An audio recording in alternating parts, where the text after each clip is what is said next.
they think about the days of the black. Sheila and I, and it's great to share it with family and friends, many of who've come from a long distance. I know a lot of you will be thinking, poor girl, how did she put up with him all the years?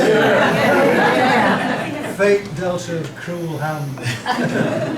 But I'd like to explain how it was that a Yorkshireman met and married a Glaswegian. I was 16 and in Doncaster, that city of culture, and I was about to enter the sixth form college. Now there are a few of my contemporaries here today. Thank you for coming, with four of them I think. And, but little did I know that unlike them, I wouldn't complete my education at that fine institution, the grammar school. And I didn't complete my education there, nor did I know that I would be leaving Doncaster and moving to a foreign country and marrying a Scots girl within 10 years. Thank you, Dad, that was his... So, not many people know that I met Sheila in a Glasgow dance hall, the St Andrew's Halls. We had a couple of dates and things were going along fine, but then she told me, to my surprise, she didn't want to see me anymore. Now, as I just lost a long-standing girlfriend from Doncaster, this rejection hit me really hard. And I went into the office on the Monday morning, and this older colleague, he spotted something was wrong. He said, "What's up?" And he said, "No problem," he said, because that's the way they talk at me. He said, "Do what I did." He said, classified, put an ad in, wanted a wife. I said, "That's good."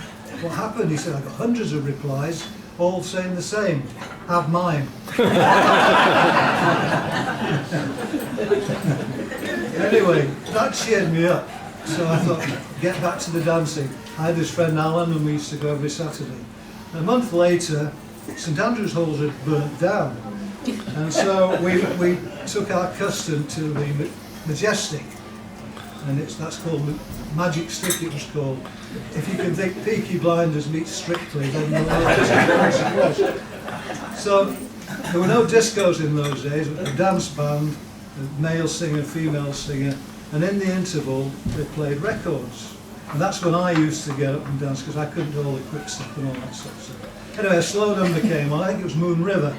So I made my way out onto the floor, and there she was. She smiled, and we've been dancing ever since.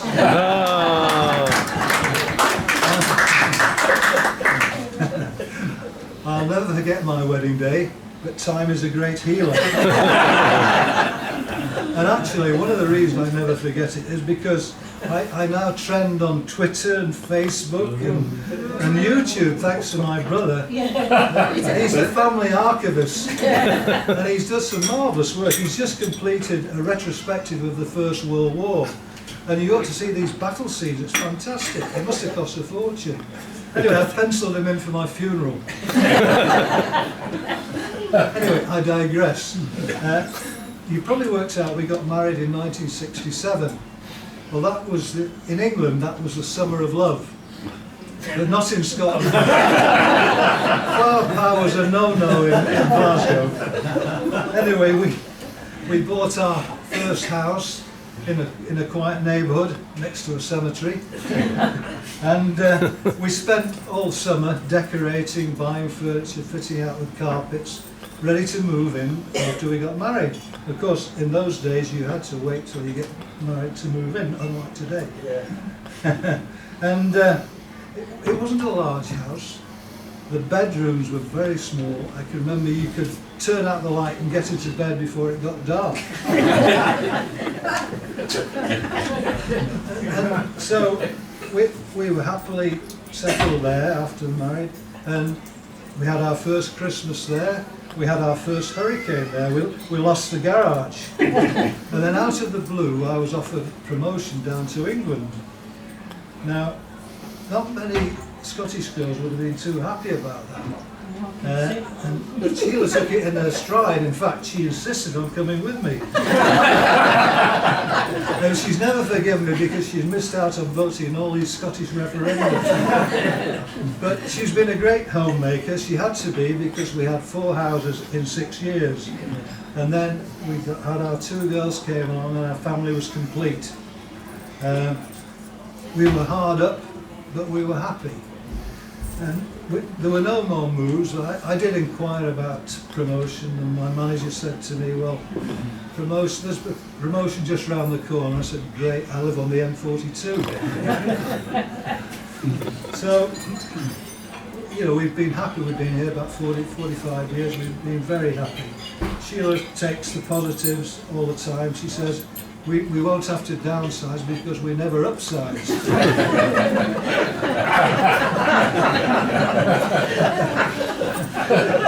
So what sort of things do we have in common when I look back? I think, well, food and drink. We both like going out for meals. She likes her gin and tonics, as we all know. We like the cinema, the theatre. I love musicals. We've been to many. Thank you to Diane and Mike for introducing me to Don't Cry for Me Argentina. Fantastic, but I think mainly we like our holidays. And in the early days, when the children were young, it was great to throw everything in the car and drive off to France and to Spain. Then, later when we were on our own, we had several driving holidays in the USA, which was fantastic. But nowadays, as we've got older and slower, we turned to cruising. And we started off cruising seas, and we moved to oceans, but now we're downsizing to canals and rivers.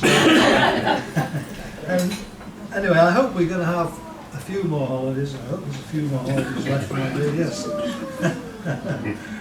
But last week we were at my niece Chloe's wedding, a lovely wedding down near Evesham.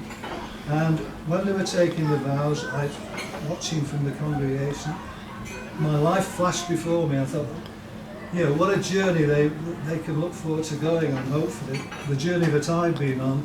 And I've been very lucky to have shared it with my lovely wife, Sheila. So I'd like you to raise your glasses and say, a toast for Sheila and marriage. Sheila and marriage. Cheers.